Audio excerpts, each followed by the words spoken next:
This episode contains descriptions of violence and may not be appropriate for all audiences. Listener discretion is advised. This podcast is investigative in nature. The theories and opinions expressed herein belong to the speaking parties and do not necessarily coincide with those of the series producers. Also, we are so grateful that our listeners are interacting with the show in the form of comments and posts on social media. However, we would remind you that this is a true story, and the friends and family of the victim may be reading your posts. Please be respectful of their loss and of their privacy. I am Madison Westenheiser, the associate producer for this podcast. Previously, on The Girl with the Same Name. The Mafia certainly had their hooks into the Pittsburgh police and the local departments. I don't think you can call it organized crime without corruption added into it. As we explore the history of Pittsburgh's LGBTQ bars, it quickly becomes clear that we are also delving into the intertwined history of Pittsburgh's most prominent mafia figures. You guys may have come across this name, a major figure in the Pittsburgh Mafia, which is Chucky Porter. He did come up in New Kensington under Kelly Manorino. Some people refer to him as the second Don of Pittsburgh. Arresting homosexuals is very lucrative, especially if you get the right ones. The Transportation Club would become Pittsburgh's first completely gay club. Lucky was listed on the club's charter as its secretary, and thus began his career as a club owner. Lucky was very clever, and he put his life on the line in a battle with them, went to a meeting with them, and could tell them that he was not going to give in, he was going to open this bar without them, and he threatened to kill him at that meeting. And like so many prophets, Lucky had disciples. Pittsburgh mobsters were pretty cagey and smart, but even for them, the attraction of drugs was too much. Drugs have hit the community very, very hard. If you wanted Coke, you could get Coke, pretty much in every bar that I was in. Thank you so much for listening. In our last episode, we heard about Robert Lucky Johns, the first gay owner of an LGBTQ bar in Pittsburgh. After facing down mobster Joe DeMarco in 1967, Lucky had established himself as a serious player in the LGBTQ bar world and went on to purchase another establishment, the Holiday Bar. Prior to Lucky, the Holiday had been a mixed establishment and there was a lot of violence between the straight and gay patrons. There was a lot of really horrible violence that made the Holiday possible. This is Dr. Harrison Apple, an interdisciplinary artist and historian based in Pittsburgh, Pennsylvania. Because when you have frat boys living near the gay bar, someone's going to try it. Both at the Holiday and at the TC Club, actually, there's a horrifying story of somebody fighting with boys living in what's basically uptown South Oakland crossover neighborhoods.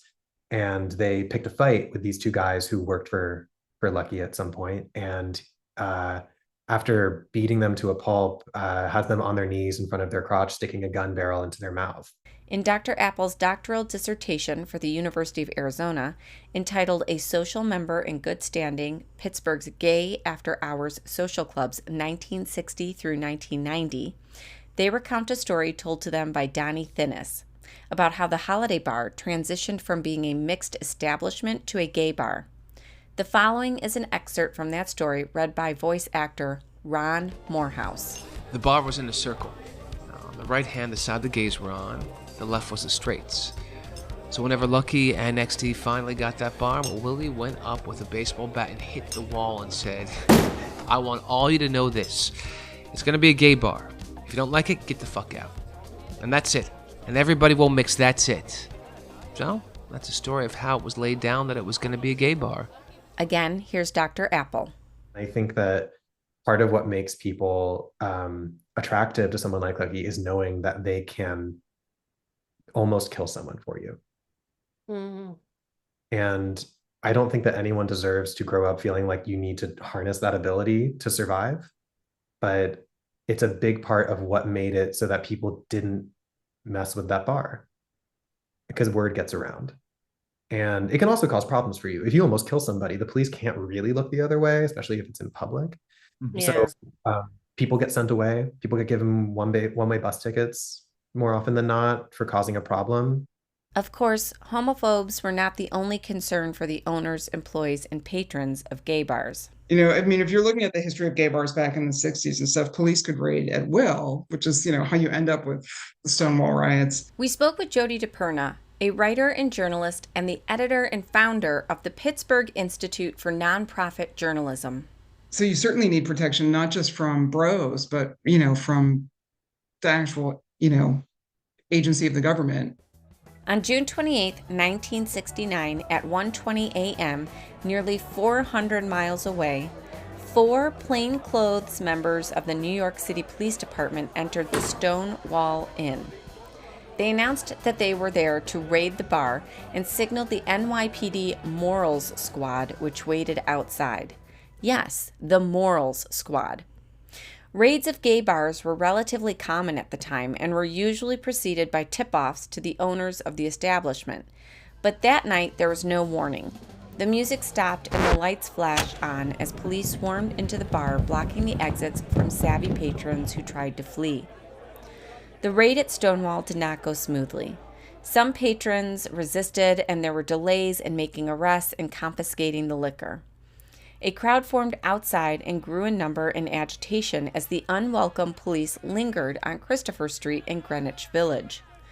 When one cop hit a woman over the head with his billy club, the tension boiled over and a riot broke out, which would last for 6 days. While it was not the first revolt against oppression by the American LGBTQ community, the Stonewall Uprising was a seminal moment in American history and a pivotal incident in the gay rights movement. It's hard to imagine a time before Stonewall, for those of us who grew up after Stonewall, a time when you really had to hide, when you could be arrested and have your name published in the paper, which is probably the worst thing people could imagine, right? Separate from, if you get arrested for being at a gay bar, but the charges aren't really going to stick. You're not worried so much about going to prison, but it's in the paper. It is estimated that only about 13 people, primarily patrons, were arrested the night of the Stonewall raid. There are varying reports about whether members of the Genovese crime family, which owned and operated the Stonewall, were arrested. Nonetheless, that raid and the riots that followed had a significant impact on the mob, and the reverberations were felt well outside of New York. This is actor Teddy Margus, who you'll remember from the previous episode. He is reading a story told by Lucky Johns to Dr. Harrison Apple, excerpted from their doctoral dissertation. One night I'm sitting outside the transportation club on the sidewalk, and this big black limousine pulls up. And these racket guys get out and they say, "The man wants to see you." And there was CP, a big dangerous person. In the dissertation, all names are abbreviated to initials, both for privacy and protection, but we asked our Pittsburgh Mafia expert, Paul Hodos, author of Steel City Mafia, who the mysterious CP might have been. The one that, especially with the mention of New Kensington, that occurs to me is a major figure in my book, a major figure in the Pittsburgh Mafia, which is Chucky Porter. Charles Chucky Porter began his criminal career committing strong-arm robberies and was known for his violent methods, like brandishing a shotgun at card games and beating a man with a baseball bat over a sports bet. He was also involved in drug trafficking and ran mob-connected dice games in the East Liberty clubs. However, despite his proclivities toward violence, he also had a reputation for being polite and diplomatic with other gangsters, and later was well regarded by FBI agents for his demeanor. In 1986, several years after the House of Tilden transaction took place, Chucky Porter was inducted into the Pittsburgh crime family, relatively late in life at the age of 52. Almost immediately after his induction, he was promoted to the position of underboss, despite not being of full Italian descent. It was his criminal prowess and ability to generate income that earned him this significant role. His position as underboss would not last, however, because in 1990 he was convicted on federal racketeering charges and was sentenced to 28 years in prison. After sentencing, Porter initially resisted cooperating with the FBI. However, due to his declining health and a desire to see his family, he turned informant in 1992. His cooperation was instrumental in preventing mob murders, prosecuting key figures, and addressing vulnerabilities in the witness protection program. He was released from prison in 2000 after serving 10.5 years of his sentence and continued to assist the FBI until his death in 2016. Now back to Lucky's story. He says, I talked to a man in New Kensington. We're going to sell this place, and the only one who has enough money is the fag. But watch him. He's very clever. So I go walking into this place, and in the lobby, there's chandeliers dripping, hand-carved wood from the Scaife Mellon estate in Sewickley, moose heads, and I'm thinking, Mary. Then we get upstairs, and it's even better. The fireplace went all the way to the ceiling, which was about 20 feet, and had stags with their antlers and that coming out in different carvings. It was insured for all kinds of goddamn money. Those sconces were this high, solid brass, and worth a fortune. You see, the place had lost its cover. The police were going to raid it, and if they found out the racket guys owned it, it would go under. And the place has got people working and that there, and he says, what do you say? And I says, okay. They ask, do we have your marker? Do you know what a marker is? It means you either pay up or die. CP says the price is $50,000 over the table, $50,000 under the table. I say, I gotta talk about it with my partner, but he says, no, right now. The man will call on you for the money. He says, here are the keys, and he threw the keys at me. So, I committed to it. XD called me up and I told him that I bought it. He said, what? You dizzy fucking faggot, I'm gonna kill you. Until he saw it. Then he got it. The East Liberty House of Tilden was famous. It became a legend there. By opening night, Jack Connors from North Hills Flower Shop was there. And we had a table set up downstairs, and he says to me, our people have never left downtown, and this is East Liberty. You're taking a hell of a chance. And all of a sudden, trucks start pulling up, and flowers are coming. The place is filling up with flowers. At 7:30, they start coming, and it was packed. It was so great that in the middle of the party, the jukebox upstairs stopped working, and nobody even noticed. It was an instantaneous success, and I was a pluck woman. Lucky John's gambit would once again pay off, and the House of Tilden thrived. He surrounded himself with capable people like Donnie Thinnis, who worked for him at the Holiday Bar, Chuck Hans, who worked for Lucky at the House of Tilden, Joyce McIntyre, who later became the owner of Players, a lesbian bar located in West Homestead, and Nancy Pribich, who worked at and would eventually own the Real Luck Cafe, also known as Lucky's, and Sean, the owner of Sean's 1209, a lesbian bar in Pittsburgh that was frequented by the gangster Dante Tex Gill. And much like Lucky learned the ins and outs of running a gay bar in Pittsburgh under the tutelage of the crime bosses who had previously owned them, his employees were also studying at his feet. These individuals would go on to own and operate their own gay bars in Pittsburgh. According to Dr. Apple, Lucky himself often complained that he would give someone a job and then they'd become his chief competitor.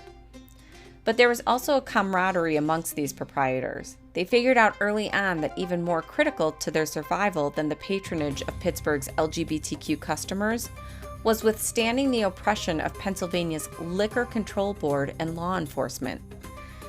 So Lucky and his band of disciples formed a coalition called the Tavern Guild. This alliance ended up serving many purposes. They stood together politically and even supported each other financially in moments of need. In Dr. Apple's dissertation, Chuck Hans recounts an incident when the Liquor Control Board raided an after-hours club, seizing all of their alcohol and leaving them high and dry on a busy weekend when it was impossible to replenish their inventory. So the other bar owners came to their aid, providing alcohol to sell to their patrons. This story sheds a new light on Pittsburgh's LGBTQ bars. While they were separate and often competing entities, they were also interconnected and interdependent as part of a larger organism surviving and thriving together. The Tavern Guild served other purposes as well. There used to be what was called the Tavern Guild here. That's Jeff Friedman, the co-publisher of Qberg, an LGBTQ publication in Pittsburgh. They did a lot of fundraising. They did a lot of community activities. here and raised a lot of money, and they were giving that out to charity, and they actually formed the Lambda Foundation with that seed money, so to speak, and would fund it every year through the bars, basically, would all get together and do this.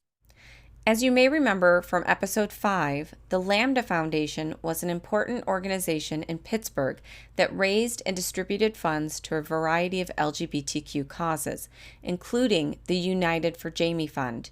It would eventually spin off into and later merge with the Delta Foundation, which holds the funds raised in Jamie Stickle's name to this day. The late 1970s and early 80s would be another period of significant change for the Mafia and for the LGBTQ community. I had to pick up my brother at the hospital and drive him back to the house for dinner that night, and then I had to pick up some new Pittsburgh stuff for Lois to fly down to some customers I had near Atlanta.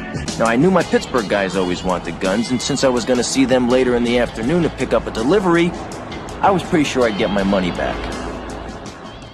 In the 1990 film Goodfellas, based on Nicholas Pileggi's 1985 biography, Wise Guy, Life in a Mafia Family, which chronicles the story of the Lucchese crime family member turned FBI informant Henry Hill, we hear snippets indicating a drug connection between the New York and Pittsburgh mobs. When Hill was in prison in the 1970s, he befriended a pot dealer by the name of Paul Matze, who hailed from Pittsburgh. Matze would later connect Hill with Eugene Nick the Blade Gesuale, who was reputed to be Henry Hill's Pittsburgh guy. He was also a close mob associate of Pittsburgh family boss Michael Genovese. In the 1970s and 80s, as the Pittsburgh Mafia divested from ownership and management of Pittsburgh's gay bars, it was also heavily investing in narcotics, supplying much of the eastern seaboard, and there was no shortage of drugs in the city. This was true in most communities, and the bar and dance club-centric LGBTQ scene was no exception. This is a symptom of when we don't live in an open society that's accepting of everyone. That's Jim Shepard, co-publisher of Qberg. You force a community to only be able to form under the shadow of night in bars or houses of ill repute. You unduly affect that community with the drugs, the alcoholism, the violence that comes with that. And that's why you see a disproportionate number of LGBTQ people that have addiction problems, that suffer from alcoholism. Heck, more LGBTQ people still smoke cigarettes than I think the rest of the population, because there was a concentrated audience where the tobacco companies could send in their cigarette girls, or in our case, cigarette guys, and give out free cigarettes in the bars. When the 1970s came to a close, things seemed to have been trending in a positive direction for the gay community in the United States, and Pittsburgh's bar scene reflected that. But perhaps the greatest struggle still lay ahead. Once again, Jody DePerna. It's the 80s. We're just at the beginning of the AIDS crisis. So there are two things at play. We're in a post-Stonewall world, which, really gives a lot of juice to the gay liberation movement. And we're also living through the AIDS crisis. And so for Jamie and me, both of us have a lot of male friends, and lesbians just didn't get AIDS that much. It's just not a thing. But a lot of our friends were sick. The first documented case of AIDS was identified in 1981. Initially, the disease appeared concentrated among gay men in major cities like San Francisco. This early observation led to the insensitive term GRID, short for gay-related immune deficiency. This name fueled stigma by incorrectly linking homosexuality to the illness. As scientific understanding evolved, researchers recognized the broader transmission of the virus, and the term AIDS, acquired immune deficiency syndrome, was adopted. The AIDS epidemic took a terrible toll on Pittsburgh's LGBTQ community, as it did throughout the country and the world. People were getting sick and dying, often alone, as medical treatment was virtually non-existent and fear was pervasive. But in the city of Pittsburgh, there were beacons of hope and help. The Lambda Foundation played an important role in supporting the community during one of its darkest hours. Here's Marty Healy, CEO of the Prasad Center, the nation's second oldest licensed mental health center, specifically created to serve the LGBTQ+ community. That board was a good group of people, that organization. Yeah. That were supportive to a community during pretty tough times. I mean, yeah, they did a lot of good work over the years. Yeah. I'm not sure when they, but I think it was probably during the AIDS epidemic, and they did. That's when I would started supporting them at some point in the early '90s, late '80s. And these people, as the friends were all dying, they were stepping up and taking care of each other. And it seems that's how it largely was in Pittsburgh throughout the 1980s and early 90s. When the rest of the world wanted to ignore HIV and AIDS, and President Reagan refused to say the words out loud on television, the LGBTQ community turned inward and took care of their own. Chuck Hans partially attributes the community's self-sufficiency to outside forces. What's her name? Bryant. Anita Bryant, Juice Queen. Attacked the community so badly. In 1977, Miami-Dade County passed an ordinance prohibiting discrimination based on sexual orientation. Anita Bryant, a former beauty queen and singer, came to prominence by spearheading a repeal campaign calling it Save Our Children. And there was a real need for the gay and lesbian community to get active everywhere in the country, and she put so much energy into our community, unbeknownst to her, because she attacked us so badly. And that's when organizations started to form in the city of Pittsburgh. I mean, all over the country. So she did us a big favor. Jim Shepard told us the story of the Brewers Inn and Bar, a safe haven for patients of the AIDS crisis. The Brewers Inn and Bar, and they're back in the 80s, there's several rooms on the floors upstairs, and they would actually provide housing to folks that were dying of AIDS when there was nowhere else to go. They provided space to care for them. HIV and AIDS devastated the gay population of Pittsburgh and the country, both in terms of the lives that it took and by isolating the community through fear and ostracization. That oppression certainly extended beyond the cities, even to the small town of Uniontown, Pennsylvania. And I was listening to your podcast. I didn't realize that Jamie came out when she was in high school in Uniontown. It is astonishing. I think she comes out right around the time that AIDS becomes a word that people are starting to use. Not the president, of course, but, other people. And so, for Jamie and then later for me, we were people who were living through the AIDS crisis also. Pittsburgh is known as the Steel City, and it's made of strong stuff. The LGBTQ community there would endure. By the mid-1990s, Pittsburgh's gay bar scene was once again active. There were several neighborhoods where LGBTQ nightlife thrived, and one of those neighborhoods was Liberty Avenue, home to the Pegasus, Images, Sidekicks, the Liberty Avenue Saloon, and the House of Tilden. It is in these bars and clubs where Jamie Stickle would find work, friendships, love, and community. She would raise money for causes like AIDS and breast cancer. She would welcome strangers and embrace friends. Liberty Avenue is where Jamie would spend her final hours before crossing the river to go home one last time. In the years following Jamie's death, Pittsburgh continued to evolve. On July 1st, 2009, Allegheny County, Pennsylvania, passed a non-discrimination ordinance that prohibits discrimination based on sexual orientation and gender identity in employment, housing, and public accommodations. It was necessary for the county to enact the ordinance because, to this day, the state of Pennsylvania's non-discrimination law does not specifically mention sexual orientation or gender identity. Here's Chuck Hans again. We were working to try to get the gay and lesbian rights ordinance for the state.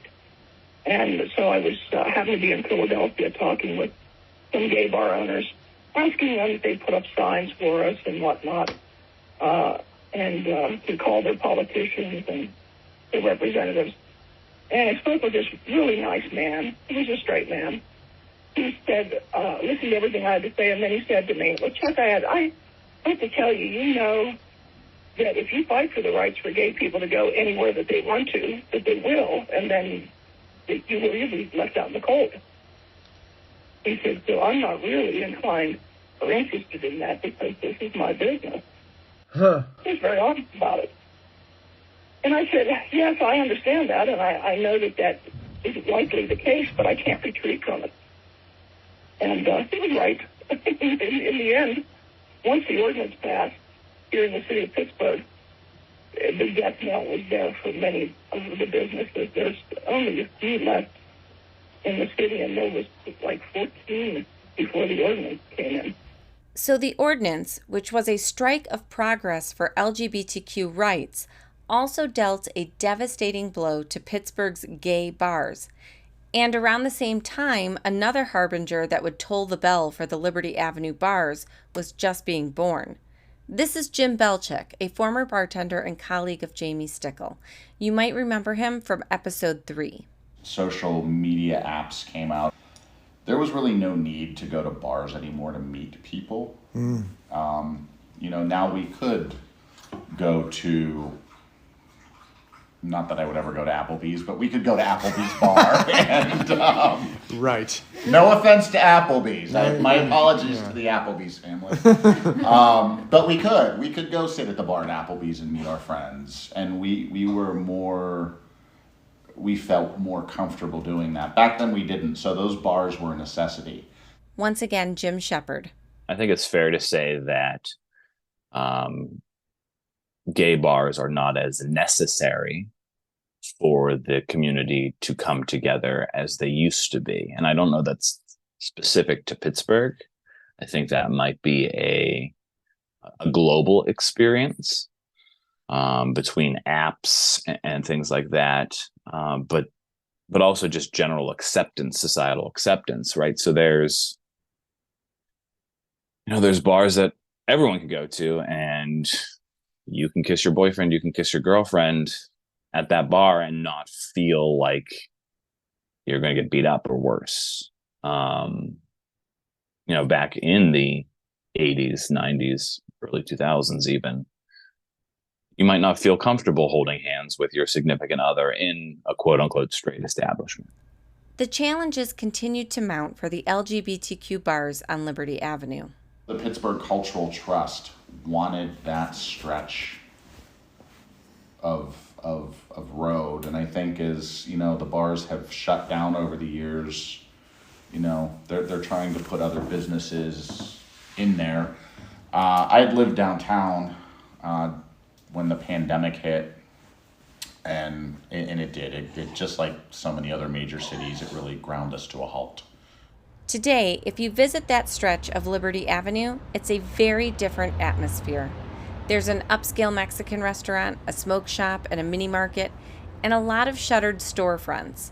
The window of the old Images bar, where Jamie had worked as a bartender and manager, is now boarded up. Sidekicks is also closed.